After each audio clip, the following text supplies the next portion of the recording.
The game. Need we say more? That's it. If you're an Ohio State fan, if you're a Michigan fan and Wolverine fans, you are welcome for the next 60. So pull up a chair, settle in, and bring your comments and questions. This is what it's all about. So on one hand, for many of you like me, it doesn't matter what the records are. It doesn't matter what the championship implications are. I can go back through my history and pull out so many years in which 1988, Ohio State's got 4 wins, and that game meant the world to me. So there's that. Then there is the tangible, this is a championship implication game. Obviously, number 2, number 3, 22-0 combined. Buckeyes live here. Steve Hellwagon, Bucknuts 247 Sports. Tony Gerdeman, Buckeye Huddle. Catch him on his weekly podcast, Buckeye Weekly, which is more than weekly.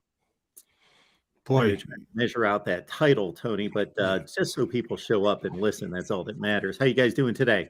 Doing good. Ready to go. 3 days or whatever it is here. Thursday, Friday, Saturday. Here we go. And I guess tomorrow is a big day. So somebody said. So, yeah. We'll give thanks tomorrow. Yes. Give them the thanks. Well, Steve, we'll start with you. Give us a historical perspective on this one, if that's even possible. Yeah, it's crazy when you think about all the different milestones that this game will hit and what it means. I mean, 2 11-0 teams. That's just the second time that this has ever happened, along with the 2006 game, which Ohio State won 42-39. I had it a little lower on my list of the greatest Ohio State-Michigan games of all time, just because it didn't go on and mean anything more for the team, Ohio State, that won. They got blown out by Florida in the national championship game, so it kind of negated some of the meaning. I have the 2002 and the 1968 Michigan games ranked ahead of the 2006 game, even though it was 1 versus 2, which obviously that's never happened and hasn't happened since then. Also, this is the 4th time both teams are undefeated and untied. Also happened in 1970 when Ohio State avenged a tough loss the previous year in 1969. I think the final score was 20-9, I believe, when Ohio State won that game in 1970. And in 1973, both unbeaten and tied, but that changed because it was a 10-10 tie. And because the Michigan quarterback, I think it was Dennis Franklin, got injured in the game, the Big Ten athletic directors voted to send Ohio State back to the Rose Bowl for the 2nd year in a row. And Bo Schembechler was just beside himself that his team had tied Ohio State and didn't get to go to the Rose Bowl that year. But this one means so much. It parallels the 2 versus 3 game from 2016. I think both teams went into that one maybe with a loss. And the Buckeyes had that furious rally just to get the game to overtime. The controversial play on 4th down, Curtis Samuel took it in for a touchdown the next play. But J.T. Barrett, did he get to the 15-yard line? Did that ball just barely cross the plane of the 15-yard line? First down, Ohio State. Jim Harbaugh bitterly disappointed with the call there, even though it was replayed. And a funny story about that, I was in the interview room when that happened because I wanted to be out of the melee and where I needed to be. And they had the house stadium camera from the 50-yard line looking at it from an angle and behind him. And from where I'm looking at on that, I'm like, oh, he doesn't get it, because he comes down and from that angle, you can't see the line. Well, then TV had the line right down the 15-yard line, and it appeared he just ever so much got about that much of the football over the 15-yard line, and on replay, they gave him the first down. So if we get a game anything like those other 2 that from this millennium that I mentioned, or even the ones from 70 and 73, anything like those, we're in for quite a treat, I think, on Saturday, guys. Yeah, even that 2016 game, being there on the sidelines, and right away the ref spotted the ball at the 15. Like they marked it right away, and that was one of those plays. If they had marked it a little bit behind, then it's not going to be overturned with replay anyway. And so that one was a big one. But Ohio State was still 15 yards away from the end zone at that point. It's not like that. It's not like that ended the game. Michigan still could have done something, but they didn't as Curtis Samuel got in there. That 3rd and 9 play is, I think, forgotten and underrated. The swing pass to Curtis Samuel where he reverses field a couple of times and then gets it to that point to be 4th and 1. And then Urban Meyer is like, let's run it, get up there and snap the ball and go just plow forward for a first down. And Michigan called timeout, and Urban was so mad that they didn't get that play off. And now Michigan was going to have an opportunity to get their defense ready for what was going to be the biggest play in his Ohio State coaching career at that point. And, and history happened as it did, and Ohio State got the first down, and that was it. And, the 2017 game with JT Barrett getting injured before the game by a rogue cameraman injuring his knee. And this is a knee that would pop in and out during the season for JT Barrett. And it got popped out before the game by a cameraman, and he popped it back in, and it popped out later again during a game, and he was able to pop it back in. And then the last time it popped out and he couldn't get it to go back in. And that's when he finally had to be removed from the game, and Dwayne Haskins came in. And there's the show on Amazon covering Michigan that year, and you hear Rashawn Gary saying, they got number 7 come in, we're going to get his blank, and it didn't turn out that way. Dwayne Haskins comes in and hits Austin Mack down the field for a first down. Back when Dwayne Haskins was a runner, picking up like a 24-yard run on that one as well, and also a surreal experience after the game in the post-game room as JT Barrett is up there demonstrating how he was injured. You got Dwayne Haskins sitting there as the star of the show, and Urban Meyer just superiorly angry that somebody injured his quarterback on the sideline, and that they're going to launch an investigation to find out who. And there's nothing like it. Ohio State versus Michigan. Got to love it. Well, you brought up Barrett getting injured in the Michigan game. That also happened in the 2014 game where he suffered the injury that really, put a bit of a damper both, on that season, at least for a moment. And then the 2015 season with he and Cardale kind of trading that job back and forth kind of messed that whole season up as well. But Cardale came in and finished that game against Michigan, and then led them to the Big Ten championship win over Wisconsin and the playoff wins over Alabama and Oregon. And two legends were born when JT Barrett got hurt in the Michigan game. You hope that this game, and both teams are dealing with injury issues going into this game, both of them at the running back position. Travion Henderson, Mayan Williams, we don't know exactly what their status will be for this game. Figure that Mayan Williams, after missing last week, is going to try and give it a go.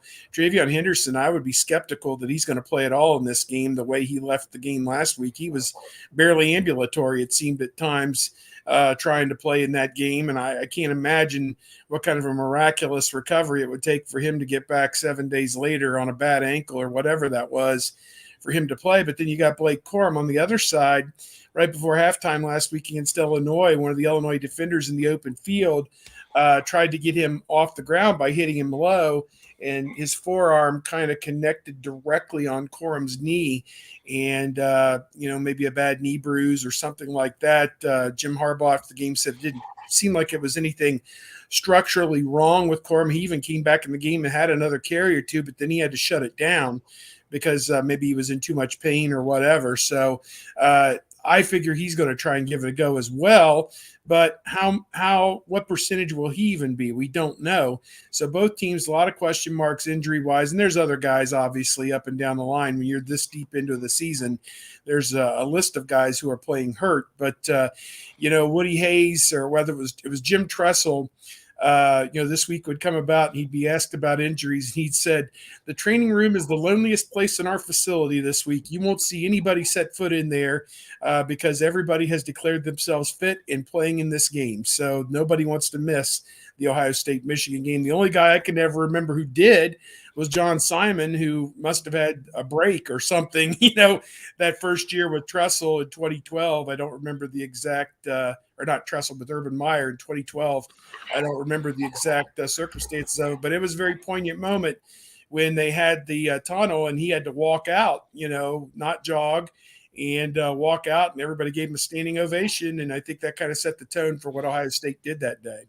Yeah, some sort of a knee thing. It just ballooned up on him, injured it somehow. And talking with Tommy Eichenberg, playing with 2 injured hands, and he's, what would it take for you to not play? And he's like, I don't even know. Just an awful lot. And that's what it took for John Simon to not play. Is I could not walk, and so I could not play.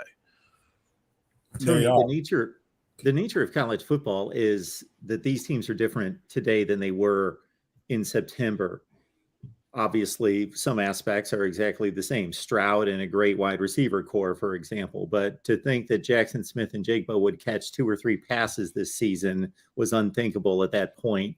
To think that Dallin Hayden may play a key role in this game or may be the workhorse in this game like he was last week, unthinkable, not just that far back, but maybe 5 weeks ago or 2 weeks ago. Just the guys that have been sprung into the spotlight in this one. Do you have anything to give us a gauge or a reference on that one? Well, Dallin Hayden was going to be the 4th running back this season, and Evan Pryor was going to be the 3rd and also a weapon throughout the game. And he injured his knee and suffered a torn ACL in camp, and so Evan Pryor was out. And then it's well, you still have Travion Henderson and Mayan Williams, and they'll be fine. And maybe Dallin Hayden will get his 4 games and keep his red shirt.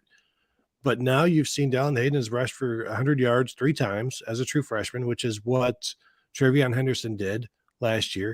If he does it again, I think he's maybe 1 game behind how many times J.K. Dobbins did it as a true freshman. Like, Dallin Hayden has rushed for 500 yards this year and has done it unexpectedly, and he has stepped up. He has protected the ball. That's what Ryan did. The first thing he always talks about with Dallin Hayden is the number 1 rule for anybody that carries the ball, you have to protect the ball, and he's done that. What he's also doing is just following his blocks and taking what the defense is giving him, and then he's also making some moves after that, and he keeps them on schedule, and that's why he was so much more effective than Travion Henderson last week. Henderson got Ohio State behind schedule, averaging like 1.5 yards per carry, and some of those would be a 2-yard loss on a first down carry or 2-yard loss on a second and short. And now you've got a 3rd and long, and Dallin Hayden just kept them, carried on first down, and now you've got a 2nd and 4. Carried on 2nd down, now you've got a first down. Just keeps them on schedule. And then the receivers, this is where Brian Hartline's recruiting has come in to be able to withstand losing Jackson Smith and Jigba, but also Xavier Johnson was a walk-on, and you saw him step up first immediately against Notre Dame and catch a long touchdown pass. He's done stuff on special teams. He's done stuff at running back. He's done stuff at receiver. And now they haven't gone as deep as I expected them to. We haven't seen much of Jaden Ballard. Haven't seen really anything from the freshmen.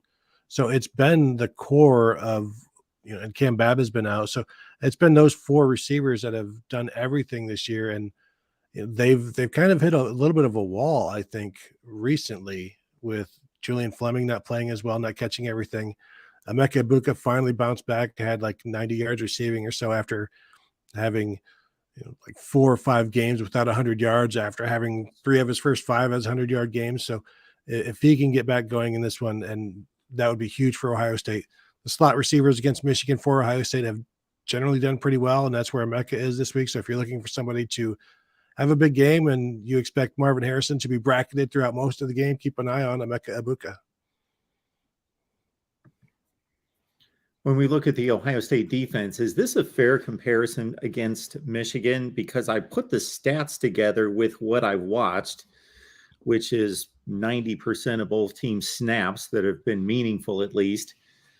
And especially against the 6 common opponents, it's very comparable. Actually, it's within 1/100th of a yard per play defensively, but it seems like Michigan has been consistent in stopping teams and getting off the field, where Ohio State has been more like we get gashed, but the 5-star shows up at the right time to make an outstanding play and turn the ball over or create a negative play that gets us out of trouble. Well, just take last week, for instance. Ohio State gave up 5 pass plays of over 25 yards, including a 49-yarder.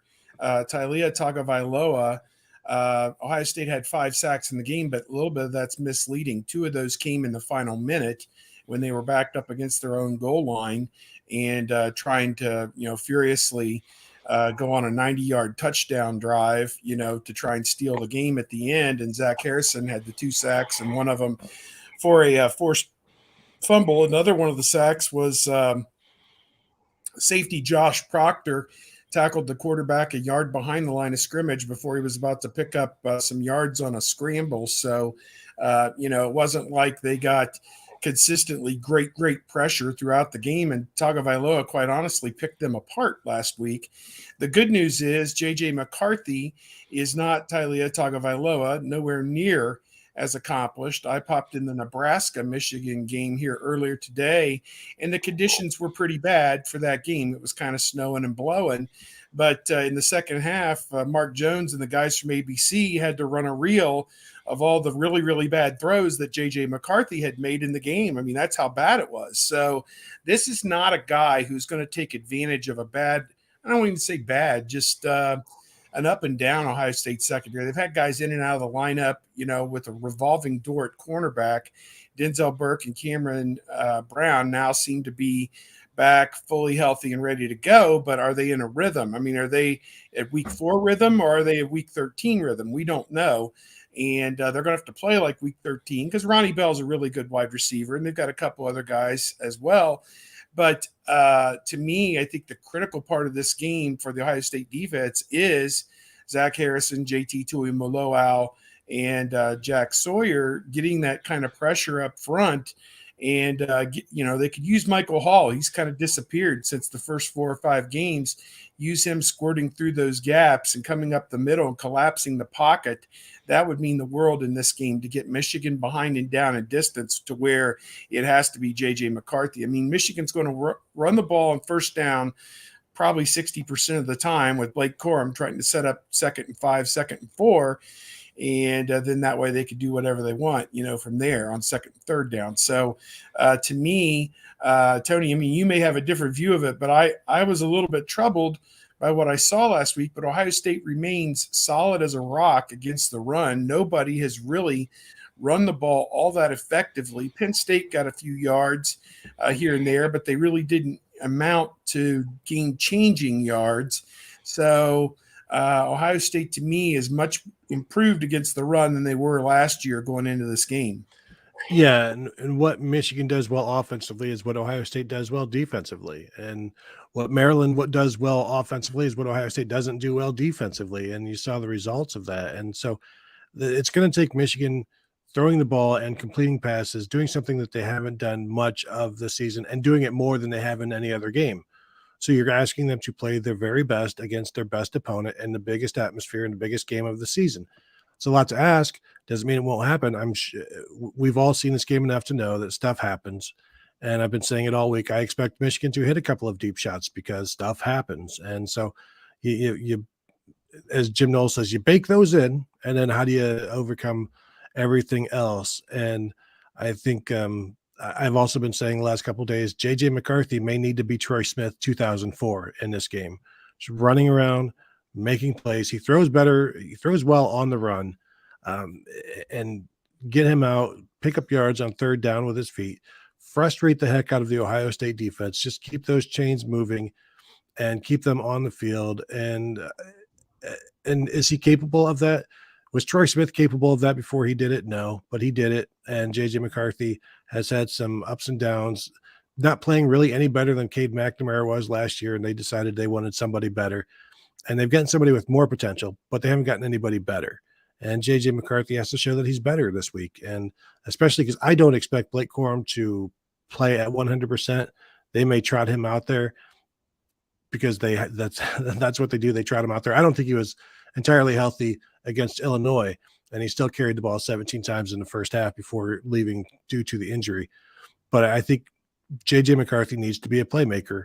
Naturally, he is a playmaker. Jim Harbaugh has to free him, let him go, but also don't make any mistakes, kid.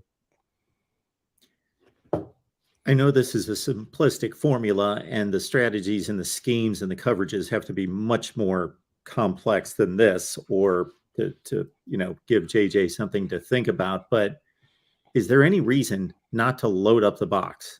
right out of the gate and go man on man until you get burned. And then, hey, we may want to rethink it if they hit us for a 50-yard play. But before that, why not?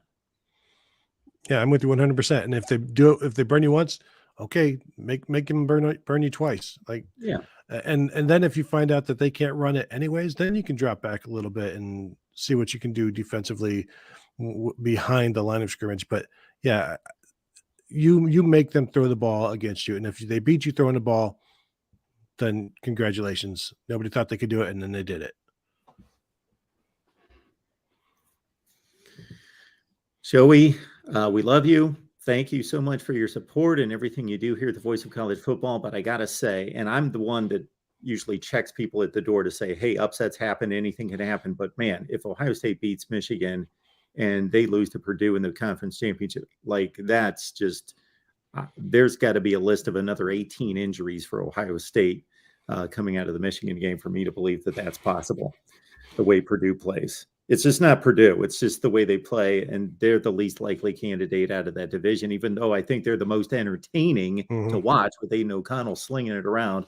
They are the least candidate, I think, out of the Big Ten West to get that accomplished.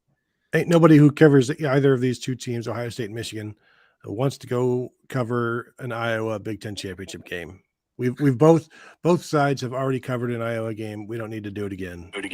Yeah, OSU was 54-10 and Michigan was 27-14, I think, and they got that second touchdown, I think, in the closing seconds as window dressing, I think, to make it look better. Purdue, Aiden O'Connell on a fast track, although second half of the season, they haven't played all that great, to be very honest with you. So He's hurt. I think Mark and I covered this in the show we did the other day. There are 8 possible outcomes of the 3 games involving Iowa, Purdue, and Illinois. And 5 of the outcomes send Iowa to the championship game. 2 of them send Purdue, and that involves Purdue winning and Iowa losing, obviously. And then there's one where both Purdue and Iowa lose, and Illinois beats Northwestern, and then Illinois gets in on that one permutation out of 8, because in a 3-way tie, they would have head-to-head over both of the teams they're tied with. So, and Wisconsin, Minnesota can't get back into it. One of them is going to end up potentially tied for the championship, maybe. I don't know how it goes, but yeah, they can't get into it because the other 3 have it pretty much locked down. So if Ryan hits the podium after a victory on Saturday and says, I am not answering any more questions about toughness ever again, I would not hold it against him. And I don't hold it against the Ohio State media and other media that ask him about toughness, because that's what it is. I'd be asking the same questions, but that was obviously a theme this week as he was answering questions. Well, yeah, and he started it this in the preseason and in the spring, talking about that's the focus on toughness. So we are simple beings, the media, and we will continue to harp on something until it's time to harp on something else. And this is what has been harped on. And and we're all on the internet as well, and we're all message boards or Twitter. Michigan fans believe this Ohio State team is soft, and they believe that the same thing will happen this year as happened last year. And so the narrative is out there, and until the narrative is done, then you're going to be talking about it. I am more than happy to be done talking about it after this game, but Ohio State has to win. And I was asking my podcast partner, Tom Moore, about this. Ohio State can win and still not run the ball. Like, if Ohio State wins and still can't run the ball, is that toughness argument actually over? Or were they just able to throw the ball and win and score enough points against Michigan? I know Kevin go ahead, sir. That's a great question, because Ohio State, by all rights, if the weather is nice, could throw the ball all over the lot. Ohio State's played some pretty good defenses this year, and obviously Michigan statistically is up there as well. But again, who exactly of great offenses has Michigan played? I mean, I don't know. I mean, Penn State maybe. Tony, who you follow them each week? Who's got the best offense that Michigan's played to build this fabulous ranking. I mean, bully for them. They call it a no-star defense because, I mean, there is no Ajabo, there is no Hutchinson there. There's no Bush from previous years, no Peppers, nobody who anybody is touting as an All-American on this defense. Just what's your thought about, are they ready for this? Have they been battle tested to know whether they're any good? Because we saw Rutgers statistically had a great defense, and Ohio State, took them to the woodshed. Iowa statistically had a great defense, and ultimately Ohio State took them to the woodshed, although they'd been left for dead by their offense. I don't know, what's your thought? Yeah, neither Ohio State or Michigan's defense has seen a good offense this year. The best offense either team has seen is Penn State. And at the time, a couple of weeks ago, Penn State was like the number 36 total offense. Yeah. And then I think the second best offense that Michigan had faced was maybe like 83 Nebraska, or Maryland was in there. But Maryland was in the 30s for up until 2 weeks ago, until Wisconsin and Penn State. They're probably back up in the 40s after playing Ohio State last week, and all the yards that, although they didn't run for much, but Tylea had his close to 300. So, yeah. I don't think either team has faced another team like they're going to face on Saturday. So we're going to learn a lot about both teams because, frankly, I don't know what we learned from these first 11 games other than Ohio State and Michigan are better than everybody else. And now, as Jim Harbaugh said, now you'll see two superheroes going against each other, and you figure out who is the more superior superhero. Mike Morris, or Mozzie Smith, defensive tackle, saying he prefers Batman. He sees Michigan as Batman, and that Ohio State can be Iron Man. Ask me what I like about McCarthy. The games I've watched, what I like about McCarthy is he takes what the defense is giving him. We saw Maryland hit a couple backside screens last week for big yards, and that's been something, the throwback plays that have hurt Ohio State. And when I was watching Michigan, I saw them throw that play maybe 3 or 4 times. So I would look for them to set that play up somehow and then try and get it. And that can be a 20, 25-yard play that flips field position. And Jim Tressel, I keep referring to him because he was the guy who dominated this rivalry unlike anybody other. Well, Urban 7-0, but Tressel was 9-1, and he's like 1 yard or two. I don't know. 1 yard in this game is like 2 yards in any other game because the yards are going to be hard to come by. So if they can hit an explosive pass play that is 25 yards in this game, it means the world for Michigan, no doubt. Yeah, I got to think Penn State and Maryland are the two best offenses that these two teams have played. And I got to think that Illinois was the offense that Michigan played that is the most like them, just not nearly as talented, but capable. Yeah, when we look at the running game, I know that Kevin has trotted out in past weeks the number of consecutive years that the team that won the rushing battle in this game has won the game. I got to think that that's going to be compromised in this one, but I got to say that Ohio State can't throw caution to the wind, throw it 60 times. Of course, they don't want that. But if they have a reasonably strong running effort, and I mean, they average 3.5 yards per carry on the ground, like enough to keep the chains moving and have Michigan respect that ground game. And then they hold Corum, Edwards, Stokes, whoever runs with the football in check.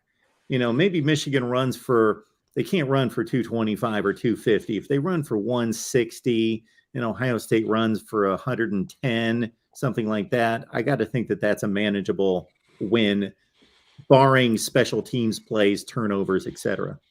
Yeah, if their number stays relatively close to Michigan, like it's yards per carry. Whoever has won the yards per carry has won the game every year since 2003 or something like that. And there was 1 year in there where the two teams had the same yards per carry. But if Illinois ran for 4.4 yards per carry last week, that was good enough to get the win offensively. It was the defense for Illinois that gave up the final score. If Ohio State can do that, and then also they have the passing game, then I feel like that's a pretty good number. And if Illinois can win at 4.35, can Ohio State win at 3.85 yards per carry, something like that? I do think this is a year where whoever runs the ball best doesn't necessarily end in who wins the game, because I think Ohio State can throw the ball to win. but they can't be one-dimensional in doing it. And if they can't run the ball, then I don't see them winning, and they're going to have to try. And I don't see Travion Henderson playing, so they'll be doing it with Mayan Williams and Dallin Hayden, in my opinion. As is usual, we got more people on here than we've had the entire hour as we've eclipsed 200. So we appreciate you being here. We will have more jump on. So we remind you that when we are done with the live stream, that obviously the video posts so you can catch what you missed.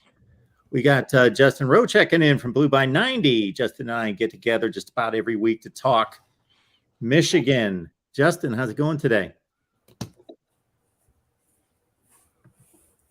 Justin. Oh, there we go. We go. Sorry.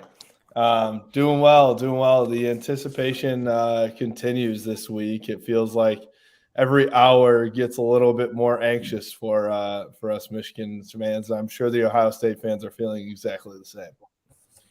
Justin, you're going to have to put up with your name and ID. Come on, you can't do that to me this week of all weeks. Come on now. You could have given him the blue background. I mean, I don't know. I'm not that technically savvy. We're one size fits all. We'll give it a try there, Steve. Man, Steve's being kind here. That's very nice. Yeah, Justin, we'll get started by just sizing up the impossible, and that's the health of this football team on the Michigan side. Yeah, I mean, it's definitely tough. This is, but I think it's somewhat to be expected at this time of the year, right? Every single team is dealing with injuries. When you get to week 12, it's just a lot of straight weeks of guys going at it. If I had to guess, I'll start with the biggest one here. If I had to guess, I think Blake Corum will go. Even if he's not 100%, it would be really hard for me to think that he is going to sit this one out, especially with so much on the line, both individually and as a team. I would say Donovan Edwards would be doubtful if I had to put an NFL type injury report on it. And then I think they'll get some guys back that haven't played in a little bit here. I believe they'll have Trevor Keegan back, Trente Jones, both on the offensive line. I believe they'll have A.J. Henning back, who is out with a concussion, and Luke Schoonmaker as well. So those guys help a lot. And then one big one that is a question mark for me still is Junior Colson at linebacker. Went out in the second half of that Illinois game. And so if they don't have him, they're down to some freshmen, down to some pretty inexperienced guys. So going up against that Goliath Ohio State offense, I think that could be a key one to keep an eye out for. So if Junior Colson is out, is that Jimmy Rolder then, the true freshman? It is Jimmy Rolder. Yep. They've mixed it up. They've put Mike Barrett in at the inside linebacker in that situation when Colson's been out, but Nikhai Hill-Green has been out all year long with a hamstring injury. So that's already a big hit, that they've taken and dealt with well, obviously, as the defense has played well. But to be without both the starting linebackers from last year's really good defense, going up against Ohio State's offense with a freshman linebacker would be – I have to imagine that Ohio State would do as much as they can to expose that. Yeah, I know Ohio State liked Jimmy Rolder in recruiting, but I couldn't even imagine Ohio State throwing one of their true freshmen out there at linebacker for this game. And C.J. Hicks, the number one linebacker in the class, I don't think Buckeye fans would want him out there at this point in this game. That's a lot. Yeah. It's a lot on the road for a guy who's only played, a handful, not a handful of snacks. He's played a few games, but I still think, even as they like him a lot, and I think he will be a really good linebacker in the future, but you're just physically not there yet as a freshman, especially to go up with the talent that is on the Ohio State offense. Justin, last year was a breakthrough, obviously, for Michigan. First Big Ten title, 17 years, first win over Ohio State in 10 years. Just what did that mean? And I wouldn't even say this is the word, how have they sold that breakthrough to fans, recruits, and everything else? And in the last year, it just seems like the dark cloud that's been over that program for a long time seemed to have lifted. And it was so much more a positive message coming out of Ann Arbor after they make the playoff. And obviously, I know that didn't go well, but geez, I mean, everybody's, taking their licks at the hands of those Georgias, Alabamas, Clemsons. I mean, everybody knows about it. So just what in your mind changed with this program with that result? I wouldn't say it came out of nowhere, but man, that was in some regards, it was a little bit unexpected last year. Yeah, I think, the biggest piece that it did, and Mark and I talked about this on our show earlier this week, was it feels for the first time, I think these guys are going into this game truly believing they can win this game and that they're on the same plane as Ohio State. Even last year going into that game, I think they were pretty confident going into it, but you didn't know that it's going to turn into a win until it does. And so now what they feel is they feel that they are just as good or better than Ohio State now in terms of talent, toughness, all that stuff. So that's where I think it was the monkey off the back that, I would say if you go back to the 2016 team, Michigan might have a better team than Ohio State. They just don't win that game, right? 2018, they might have had a better team up until that game. They were injured and, a lot of things happened. But everything had to go right last year. You had to have a better team. You had to play a perfect game, have star performances, all that stuff. Now they feel like in that building in Schembechler Hall, it truly is, that they are just as good and can go toe to toe with Ohio State. And that there hasn't been that feeling for quite some time, I think. The other thing that we talked about, which I really truly believe, this feels like the first time where Michigan is like the aggressor a little bit, where they're the one coming to Columbus, and Ohio State has to prove it, almost just as much or more than Michigan, where it's like they've, stumbled a little bit. They haven't played perfectly. It does remind me a little bit of 18 when that was the case. Michigan was favored for the first time in Columbus in a long time.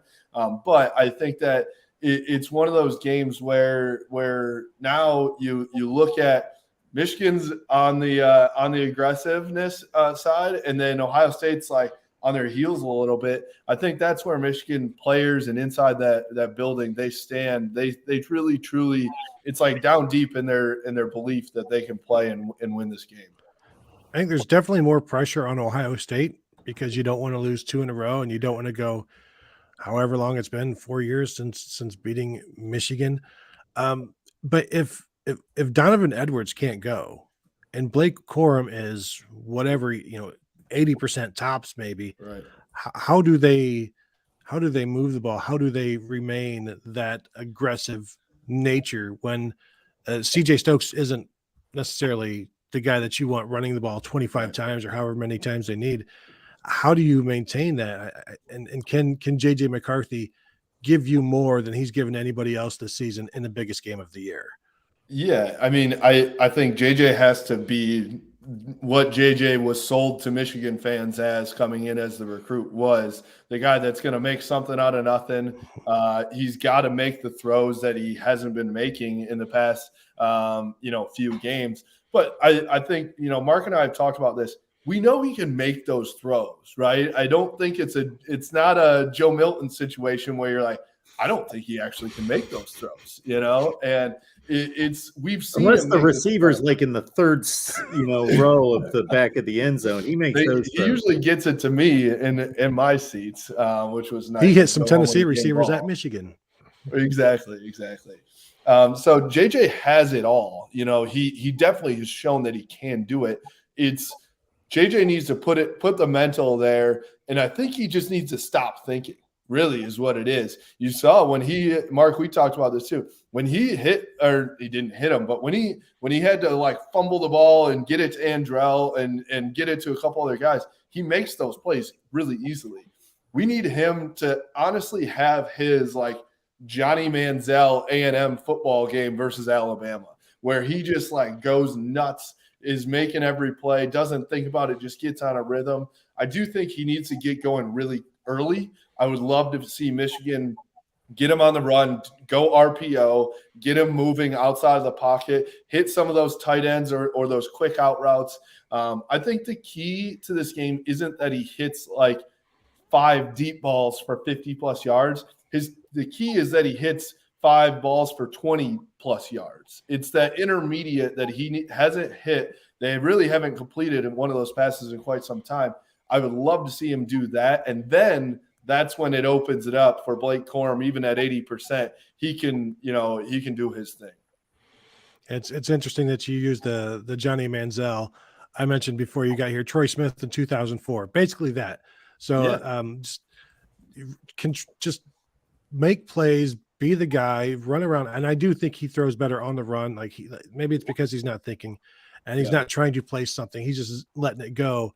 And if you just let your entire game go, it might be amazing what can happen. But Jim Harbaugh also has to allow this. And it seems to me like Jim Harbaugh has held him back, not for this game, but just held him back because of the fear of what might happen.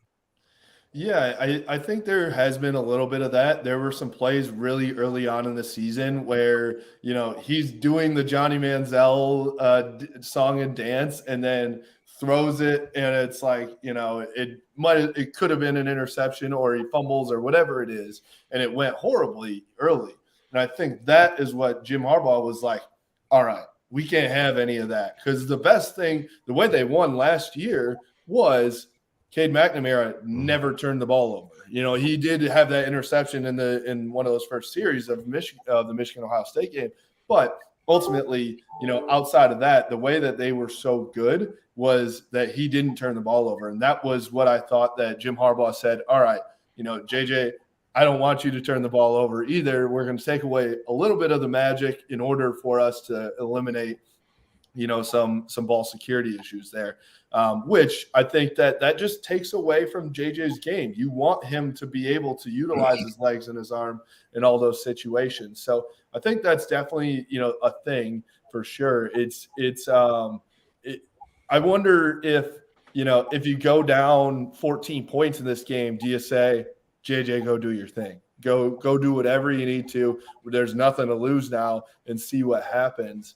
I don't know. I wonder how they're going to go about it, especially with, I don't know. We keep talking about weather. It looks to be like it's going to be okay. Maybe a little wet, but nothing like last year's game with, inches of snow or anything. I want to ask you guys a question too, while we're at it. You talked about the pressure being on Ohio State. Do you think Ryan Day feels that pressure? Because I think truly, if Michigan wins this game, he's immediately on the hot seat by a lot of Ohio State fans. Go ahead, Steve. Yeah, that's a great question. I think he's pretty confident in his skin right now. I think he understands that you just don't show up and win this game on Saturday just because you're Ohio State playing at home and Michigan hasn't won there since 2000. 22 years it's been. I think he recognizes you have to have a plan and work the plan. And, people have asked him, well, after last year, how did you cope with it? And he said, would be real easy to get upset and, stomp up and down and be mad about it. But what they did was they tried to identify what the problems were, why they had issues in that game, the Oregon game, and whatever other game in between. And they set out to try and remedy those issues in the spring, in the summer, in the fall. And now they are a much better team defensively, probably a somewhat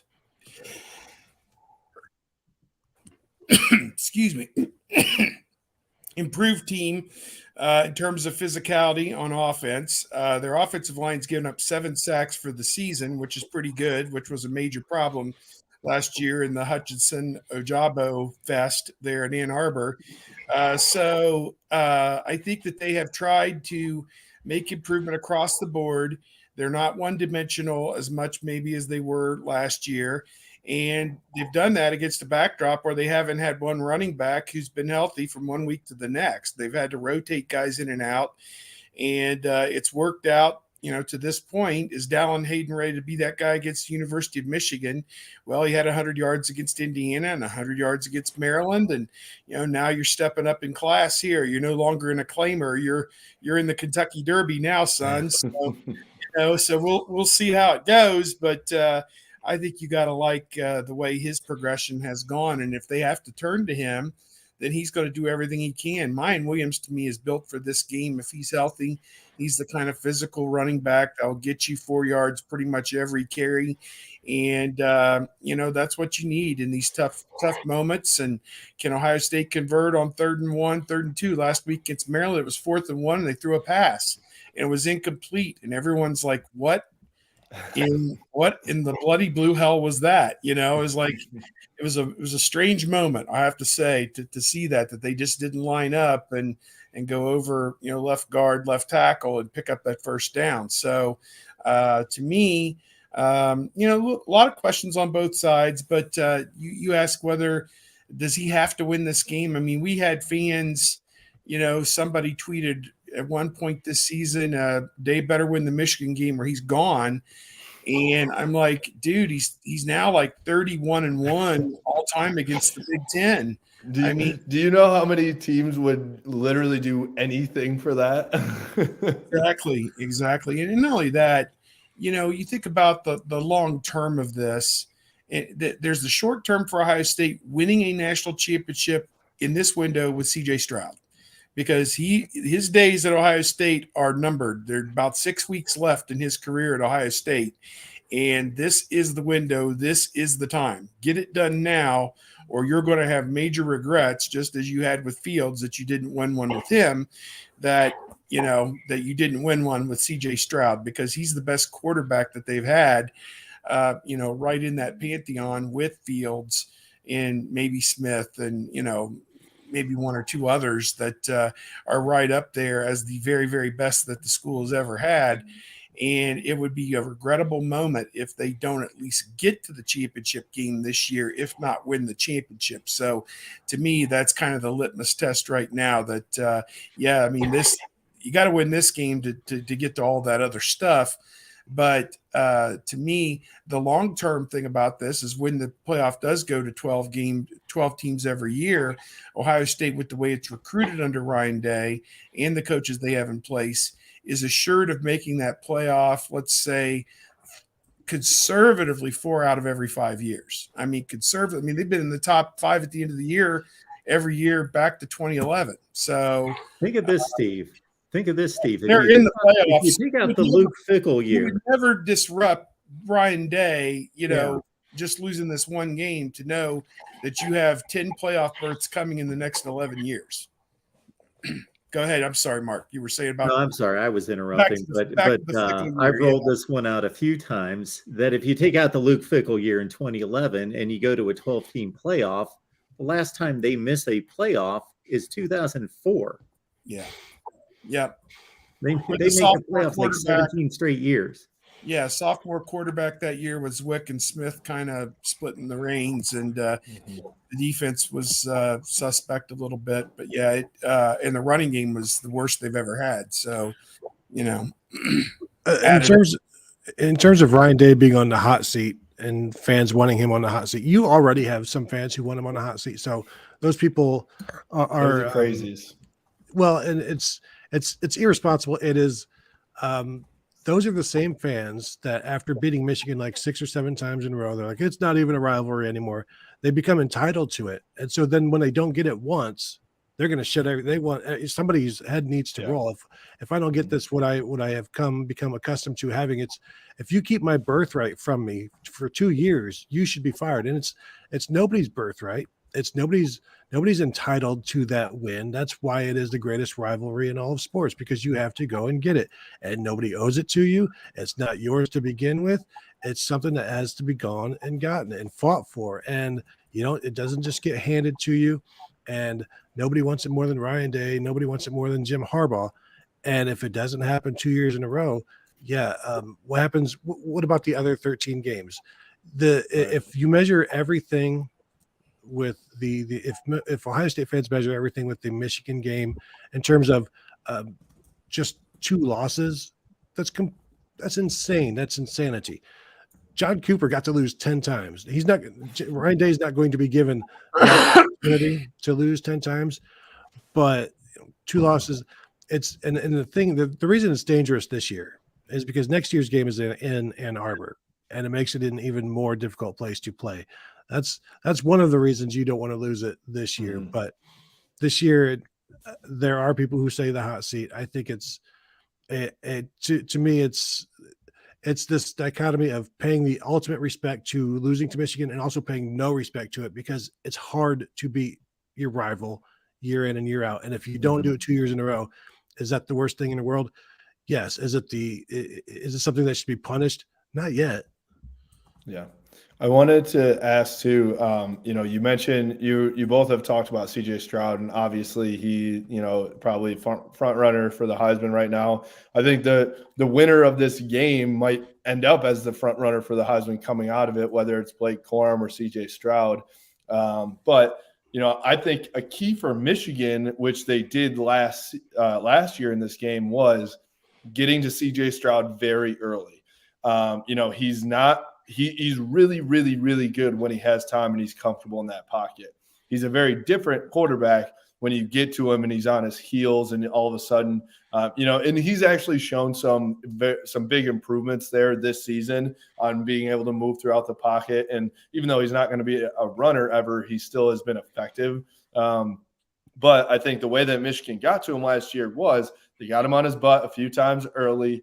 They didn't give him 7 seconds to throw and let Marvin Harrison Jr. get wide open behind the secondary. So I think what's your guys' confidence level in CJ Stroud if Michigan is able to get to the quarterback in this game? Do you feel that he can power through that and still make it a really positive impact, or is that a worry of yours? Steve? I think you're muted. Tony, you take this one. I want to Okay. hear your response to this. Well, they harassed CJ Stroud last year, and he threw for 394 yards and 2 touchdowns and 0 interceptions. And they don't have the same pass rush this year that they did last year. And saw a stat the other day where Ohio State's 2 starting tackles, Paris Johnson, DeJuan Jones, have not allowed a sack at all this season. And from watching Michigan every week, charting them in different ways that I've done, I think at this point, their defensive line has 3 sacks all season on non-obvious passing situations.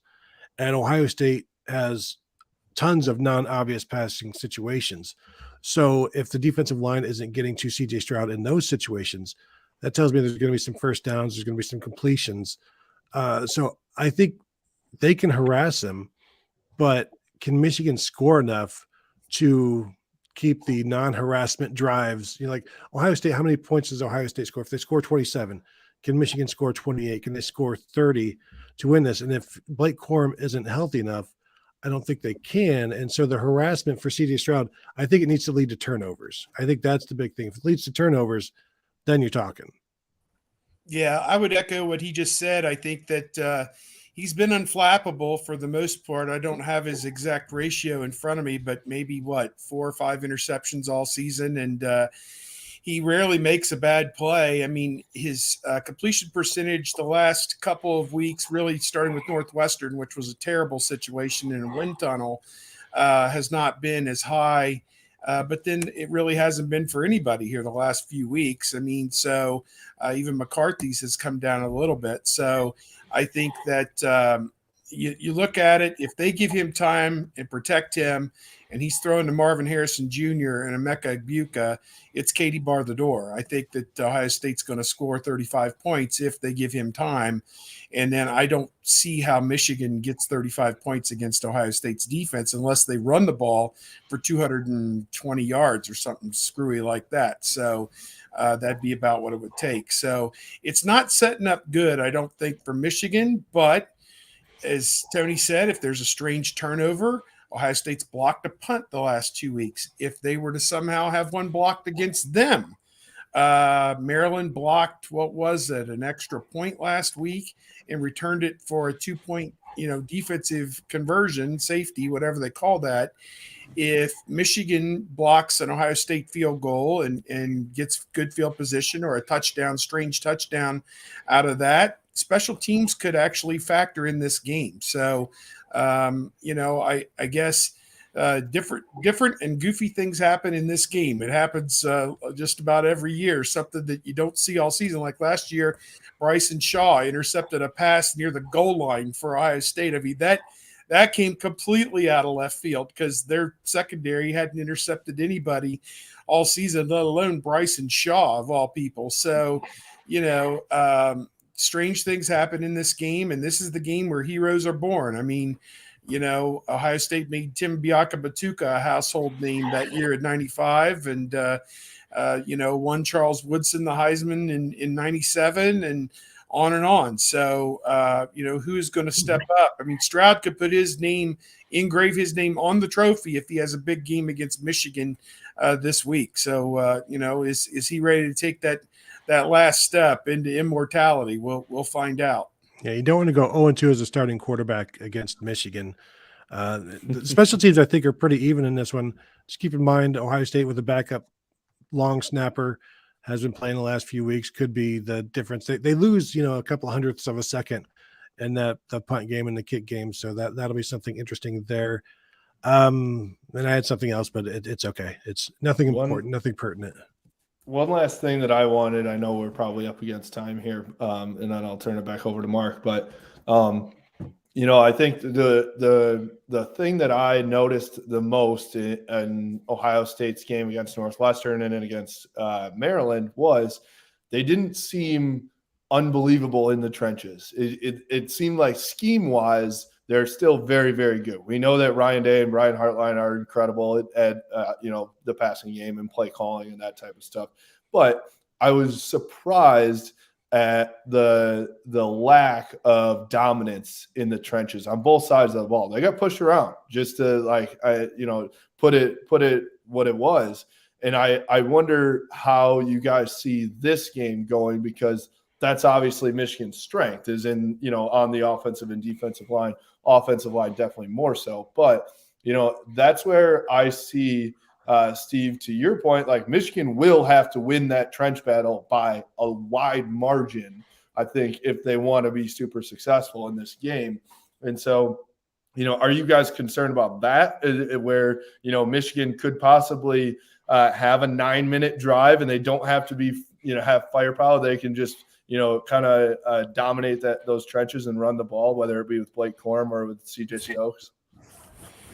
Yeah, you make a real good point there. I think we won't know until we get into this game. Ohio State needs to have a fast start. They need to go out and score a touchdown first time they have the ball to establish their dominance, and they need to force a punt. I think that would be the great way to see this game begin, regardless of who has the ball first on the coin toss or whatever. Ohio State needs a fast start, and to kind of take that glimmer out of hope away from Michigan to say it's going to be a 60-minute game. Ohio State, the earlier they can get it to a double-digit lead, obviously, the better it's going to be for them. If they can ever get it to a double-digit lead, we'll see. I think the line at one point was like 11 and maybe down around 7.5. I haven't looked at it lately, but Mark is our point spread expert here.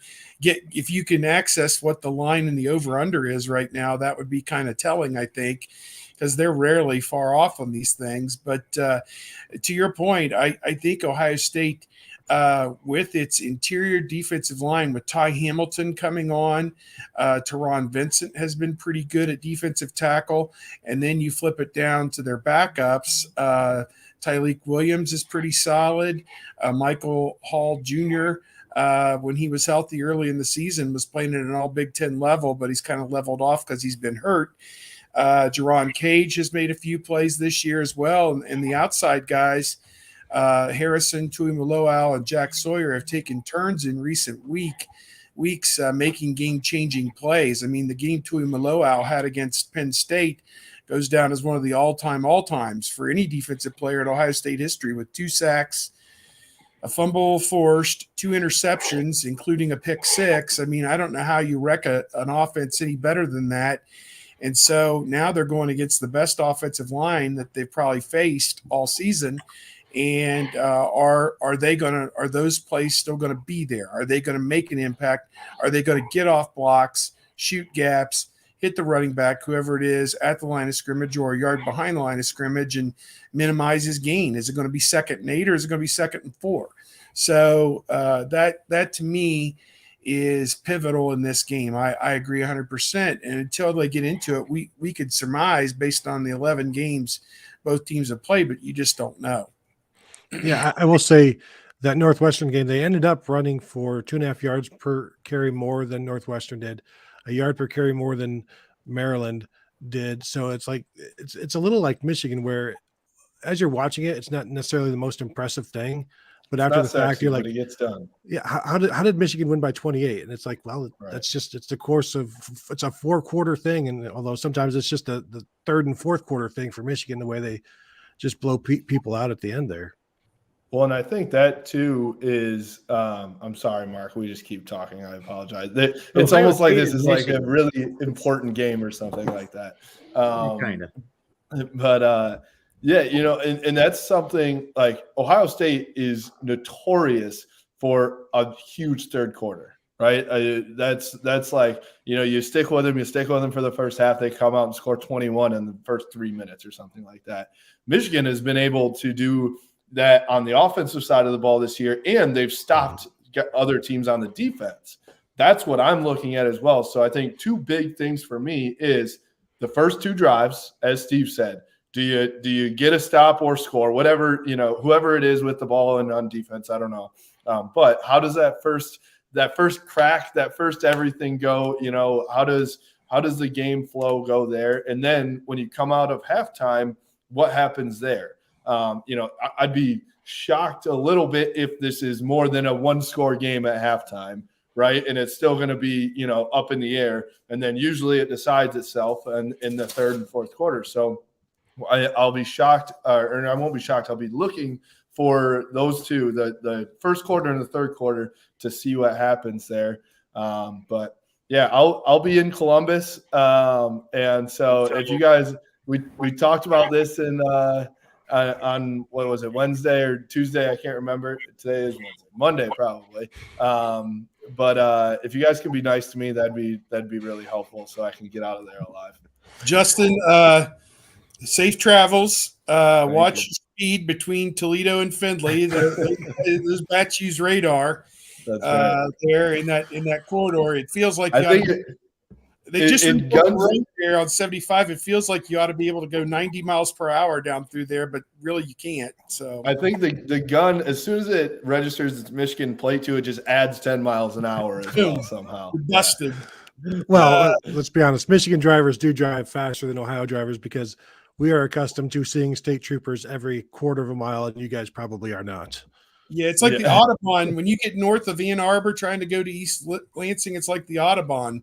You can pretty much set your own speed up there north of Ann Arbor. But I know that they've tried to get Ohio State fans to be the most classiest and best fans in college football, but there are obviously a few numbskulls in the group that try and ruin it for everybody. And, it's not a friendly rivalry. We understand that. This is the best rivalry in all of sports. But at the same time, I tell Ohio State people to treat people, with class. And I tell Michigan people just to watch what they're doing, where they're at. And, I tell Ohio State people when they go like to Wisconsin, where I have seen people literally assaulted before, it's great. You want to go and support your team on the road. I would wear a coat and then wear your colors when you're at your seat is kind of how I would describe it, is my advice to anybody going to one of these spirited Big Ten games. But everybody will do what they want to do. So good luck to everybody on that. I always say the love you make is equal to the love you take. That's it. If you're giving off the vibes, then you'll receive some vibes. I guess to put it in some kind of perspective, if the people that were born in Ohio that are Buckeye fans would have been born in Michigan and vice versa. You'd probably just be just as fervent a fan for the other team. 100%. The ratio of mess around is equal to the ratio of find out, as the guy on Twitter with that bar graph, has. Mess around is not the exact term, but yeah. We would like to honor. Oh, I lost this super chat. I had it posted there for forever. Kylerin, a Miami fan who should be very familiar with hot seats.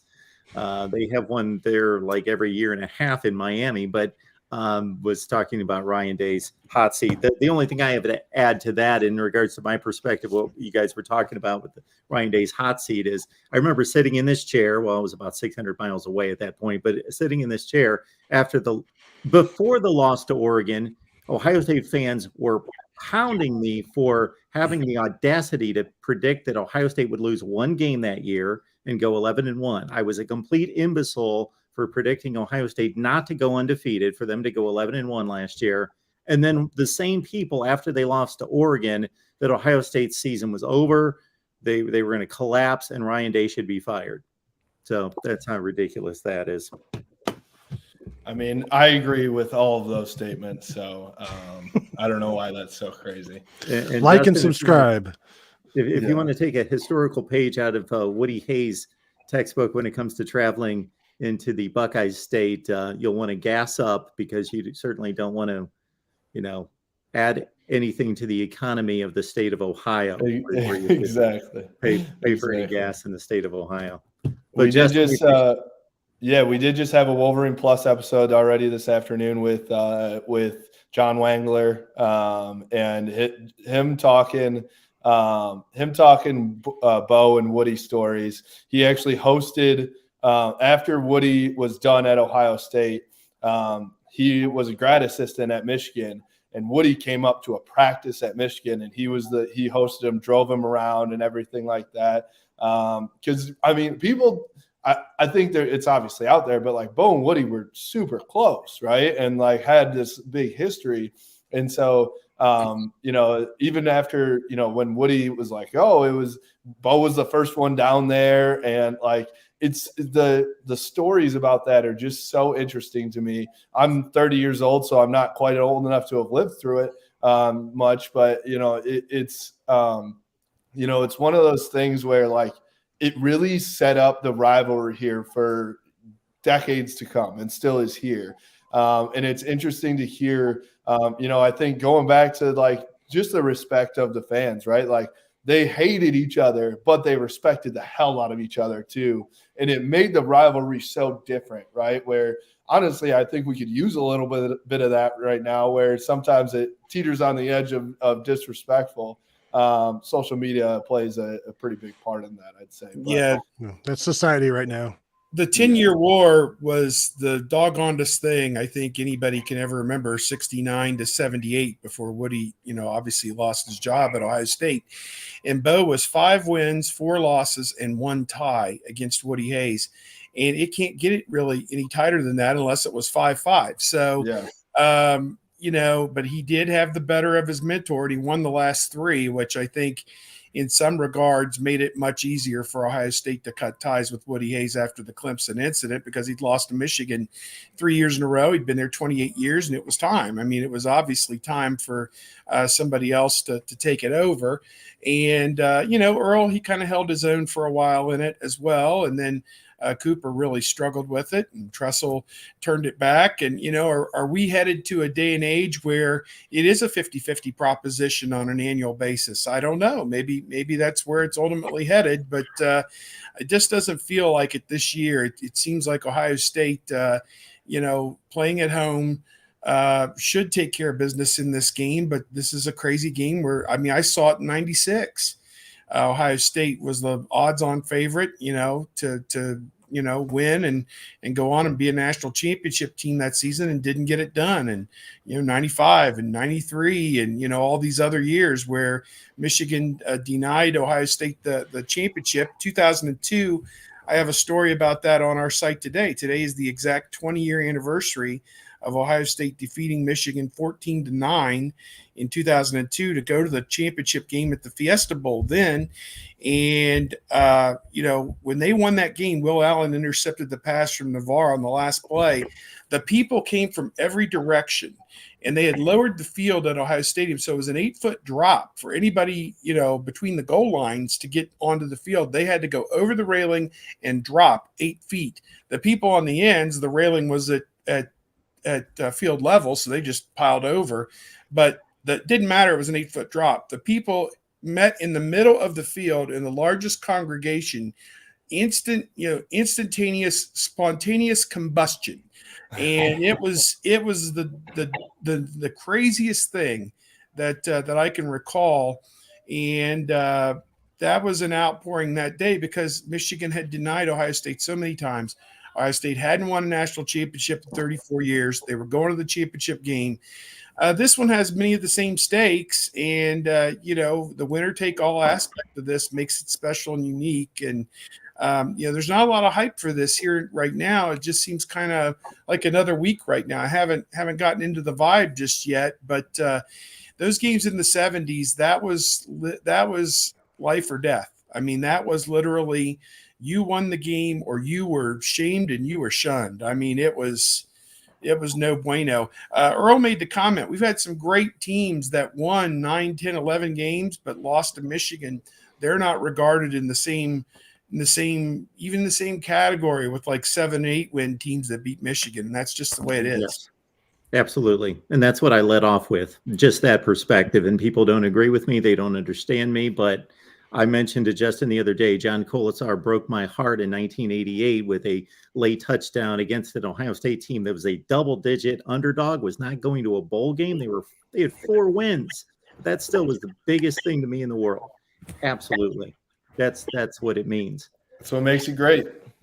Justin, we will get this red off my screen. All right. We will. I was just going to say, Michigan fans can be assured that when they follow you, they will not see any shade of red like that anywhere close to your name. So just, give me a little credit for carrying your name in the maize and blue for the rest of the show. But we want to make sure that people know where to find you and your work.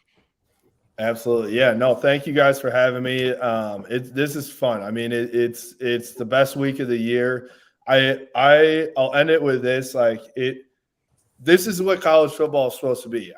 SEC schools, get out of here. I don't care.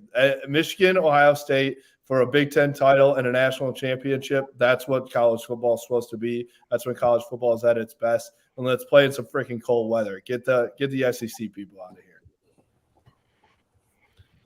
Thanks, Justin. We appreciate you being here. Thank you so much. Have a great day. There it is. Closing remarks. Tony. Yeah. I'm excited. It's going to be a fun weekend. We've been talking about it forever, and it's here. It comes once a year. That's why they start playing it's like you start playing the Christmas music a couple weeks ago. All season long, you're playing the best damn band in the land, getting ready for this one. So win in the trenches, and you'll be fine. So we're almost there. Just a couple more days. So your pick is going to be on your podcast later this week? Yeah, no, we've got to figure that out. No, I think we'll probably be live streaming Friday. I've got to write mine up here tonight. I have not. I've thrown some cursory numbers out there. We're doing some temperature checks of I think it did not literal temperature check. No. Also been doing that. Right now it's looking like 52 and sunny for kickoff for the game, so that would be fantastic. But I'm thinking 30s to 20s, something in there for Ohio State at this point. Yeah, I was kind of in that 31-20 range, but I saw Mark's over-under was 57, and I think if the conditions are nice, it probably goes over. So maybe, a total of 60 points, something like that. I don't know how that equates, but maybe 35-24, something like that maybe would be over the posted total. But I think we're in for a fun game. Does Ohio State, if they get put in an adverse position here, how do they respond? And, they've been put in an adverse position a couple times this year, and, they've come out of it pretty well. Penn State was a tough spot. Maryland, leading at halftime was interesting, certainly, and they played a great second half to win that game. And so, yeah, we want to see how this one plays out, and whatever we're thinking, it'll probably end up, some crazy 17-9 game or something goofy like that. But it's always a season unto itself, no doubt. Folks, we're going to talk more Ohio State, Michigan at 5 p.m. Eastern time on the Michigan channel, on the Ohio State channel, and right here on the main channel. We will do the exact same thing with our Michigan folks at 5 p.m. Eastern time. And Pat Murphy's going to stop by to give a little Ohio State insight. Do you have a booster seat for him? Come on, Steve. Leave Pat alone. Must be none of us would know, Steve. None of us would know. Must be a break in the World Cup for you to get a window with him. Oh boy, he's Mr. World Cup. Well, we want to make sure that everybody knows where to find you guys. So for Steve, it's Bucknuts and it's 247 Sports, of course, bucknuts.com. Is there anything we need to add to that, Steve? Nope, that's it. Just covering the crap out of this game all week. And actually, Ohio State basketball playing their third game in Maui here at 2:30 p.m. against a really good defensive team, Texas Tech. So could be a slog for the Buckeyes today. They're trying to get to 5-1 to start the season, and got a tough one today with Texas Tech here coming up, and we'll have coverage of that later on. Tony? Find me at BuckeyeHuddle.com, podcast Buckeye Weekly right now. For this week, we're dropping like 2 episodes a day, and that's not a joke. So, afternoon and like a morning edition and an evening edition for everybody. I wrote something back on Sunday about the overall rivalry thing, and I said that when you think about this game, if it doesn't make you catch your breath, why are you even breathing in the first place? And I think that's what the rivalry is for anybody who's been a part of it, and just tangentially as we have been, like growing up with it, like that's just how it is. Tony, you just reminded me, and I'll leave us with this story, at least from me. My son and my daughter they're still my son and daughter, not just at the time, but they were maybe 8 or 10 years old at the time. My daughter was like 7 or 8 years old. We had a connection in the Detroit airport, and we were in the Detroit airport. She was doing this. And she goes, "Dad, you know what I'm doing?" And I said, "No." She goes, "I don't want to breathe Michigan air." It was one of the proudest days of my life. What's the story growing up? How do you get to Ann Arbor? You go north till you smell it and west till you step in it, or something like that? That's it. I'm going to lose my Michigan fan base. I love you guys, but we're just talking about growing up. They shouldn't be on this channel anyway. The other 51 weeks. All right, guys, it's been great. We appreciate it so much. Thanks for doing this, as always. All right. See you guys.